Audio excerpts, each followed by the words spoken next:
उन्हीं लोगों को चेतावनी देने की दृष्टि से आज मैं बलरामपुर में भी आया हूं। यही कहने के लिए आया हूं,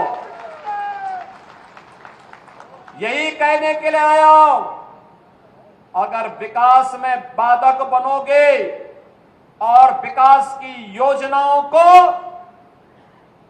उपद्रव और अराजकता के माध्यम से बाधित करोगे तो ये मान करके चलिए कि ये विकास पहले उनके विनाश का कारण बन जाएगा।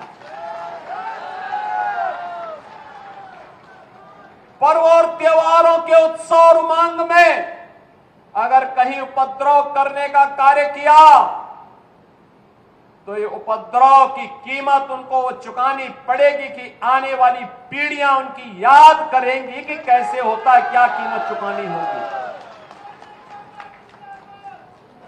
बहनों और भाइयों, जो लोग आज भी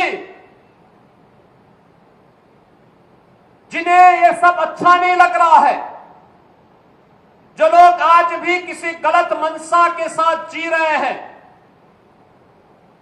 जो लोग आज भी ये मानते हैं कि अराजकता उनका जन्मसिद्ध अधिकार है, उनको अपनी गलतफहमी दूर कर देनी होगी।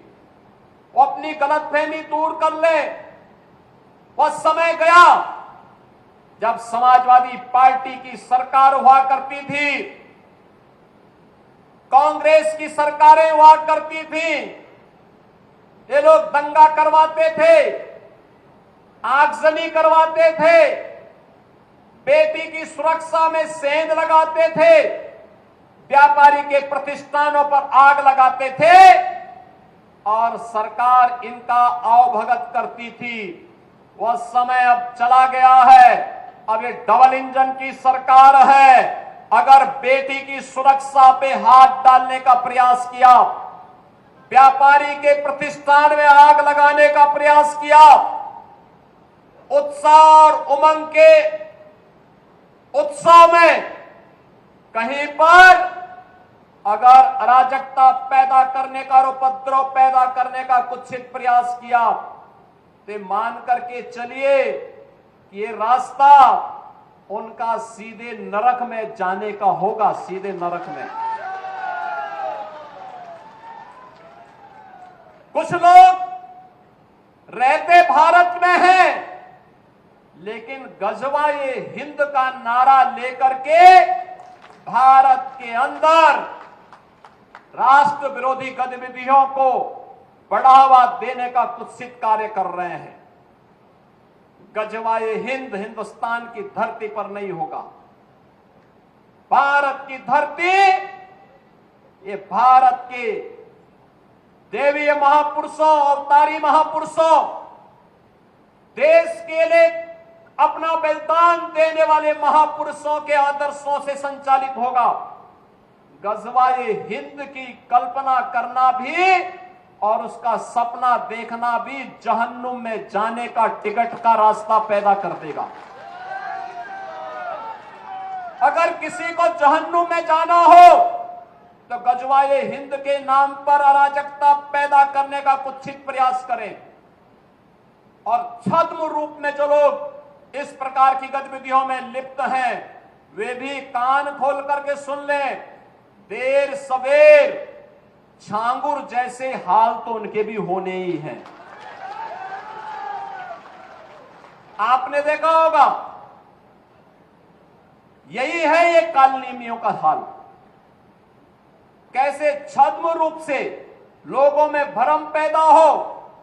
जलालुद्दीन ने अपना उपनाम रख दिया था छांगुर बाबा, जिससे हिंदू भ्रम में रहे, समाज की आंखों में धूल झोंक लेगा, लेकिन पापी कितना भी अपने पाप को छुपाने का प्रयास करेगा, उसका पाप का समय तो पाप का घड़ा भरना ही भरना है, और पाप का घड़ा भरेगा इस धरती माता उसको कभी बर्दाश्त नहीं कर पाएगी।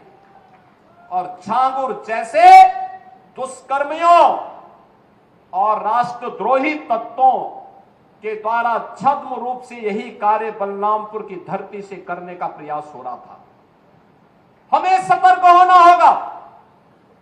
जो लोग हिंदुस्तान की धरती पर रह करके भारत विरोधी गतिविधियों में लिप्त हैं, हिंदू विरोधी गतिविधियों में लिप्त हैं। हमें ऐसे कालनेमियों से सतर्क रहना होगा, उन्हें सख्ती से जवाब देना होगा। स्थानीय प्रशासन और पुलिस को इसके प्रति सजग करना होगा और समय समय पर इनकी गतिविधियों के बारे में शासन को अवगत कराना होगा, जिससे समय रहते इनकी नाजायज गतिविधियों पर सरकार पूरी तरह नकेल कस सके। कुछ लोगों को शांति और विकास अच्छा नहीं लगता, लातों के भूत बातों से नहीं मानते। इनको लगता है जैसे सरकार अब भी इनके सामने झुक करके कार्य करेगी। सरकार का पहले दिन से, डबल इंजन की सरकार का पहले दिन से ही यह निर्णय है कि अपराध और अपराधियों के प्रति, गद्दारों और देशद्रोहियों के प्रति सरकार जीरो टॉलरेंस की नीति के तहत कार्य करेगी। हमारी संवेदना एक गरीब के लिए है, हमारी संवेदना नौजवान के लिए है, हमारी संवेदना बेटी और बहनों के लिए है, हमारी संवेदना अपने अन्नदाता किसानों के लिए है, हमारी संवेदना उन व्यापारियों और उद्यमियों के लिए है जो अपने यहां देश के विकास का खाका तैयार करते हैं और नौजवानों के लिए रोजगार और नौकरी की व्यवस्था करते हैं। हमारी संवेदना उस हर नागरिक के साथ है जो भारत को भारत माता के रूप में सम्मान देता है, भारत के महापुरुषों का सम्मान करता है, भारत की परंपरा और भारतीय संस्कृति के प्रति आदर का भाव रखता है। इन मूर्खों को यह भी नहीं पता कि आस्था के प्रतीकों को प्यार नहीं सम्मान दिया जाता है। सम्मान और आस्था चौराहे पर प्रदर्शन करने की वस्तु नहीं, आस्था अंतःकरण का विषय होता है, अंतःकरण का विषय होता है। आज चौराहे चौराहे पर जाकर के कितने कमजोर और कायर हैं, छोटे छोटे बच्चों को जिनके हाथों में कलम होनी चाहिए, जिनके हाथों में नोटबुक होनी चाहिए, जिनके हाथों में विज्ञान और गणित की पुस्तकें होनी चाहिए, उनके हाथों में आई लव मोहम्मद का पोस्टर देकर के, तख्तियां देकर के समाज में अराजकता पैदा करने का कार्य कुछ लोग कर रहे हैं। इनको यह भी नहीं मालूम कि उनकी जिंदगी तो बर्बाद है ही है, लेकिन इन बच्चों की भी जिंदगी को ये लोग बर्बाद करने पर उतारू हो रखे हैं। लेकिन सरकार इस प्रकार की अराजकता को कतई स्वीकार नहीं करेगी, कतई स्वीकार नहीं करेगी। और जिसने भी कानून को हाथ में लेने का प्रयास किया, जो भी राह चलते हुए राहगीर पर हमला करेगा, जो भी बेटी की सुरक्षा पे सेंध लगाने का कार्य करेगा और जो भी व्यापारिक प्रतिष्ठानों में आगजनी करने का दुस्साहस करेगा, जो भी पर्व और त्योहारों में उपद्रव करेगा, उसको हम पहले से इस बारे में कह देंगे कि उसको बिना मांगे जहन्नुम में जाने का टिकट हम काट करके दिला देंगे।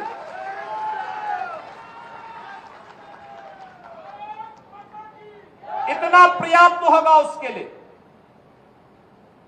यह अराजकता स्वीकार्य नहीं। विकास में हर व्यक्ति की भागीदारी जब सुनिश्चित की गई है, गांव गांव का विकास हो रहा है, कल्याणकारी योजनाओं में बिना भेदभाव के शासन की योजना का लाभ उपलब्ध करवाया जा रहा है, बिना भेदभाव के युवाओं को नौकरी और रोजगार उपलब्ध करवाया जा रहा है, तो फिर यह अराजकता कैसे? कुछ चंद लोगों को माहौल खराब करने की छूट नहीं देनी चाहिए। ये वही लोग हैं जिन्होंने उत्तर प्रदेश की भ्रष्ट सरकारों के साथ मिलकर के उत्तर प्रदेश के सामने पहचान का संकट खड़ा किया था। ये वही लोग हैं जिन्होंने उत्तर प्रदेश को बीमारू राज्य बना दिया था। ये वही लोग हैं जिन लोगों के दंगों के कारण प्रदेश में कोई निवेश नहीं आता था, कोई उद्योग नहीं लगता था, कोई विकास का कार्य नहीं हो पाता था। और आज पिछले 8.5 वर्ष के अंदर उनकी मंशा सफल नहीं हुई। अब नए नए तौर तरीके अपनाने का कार्य कर रहे हैं, लेकिन याद रखना होगा, वे जितना सोचते हैं उससे ज्यादा हमारी पहले से तैयारी रहती है। और जब भी दुस्साहस करेंगे ऐसे ही पिटोगे जैसे बरेली के अंदर पीटे गए हो।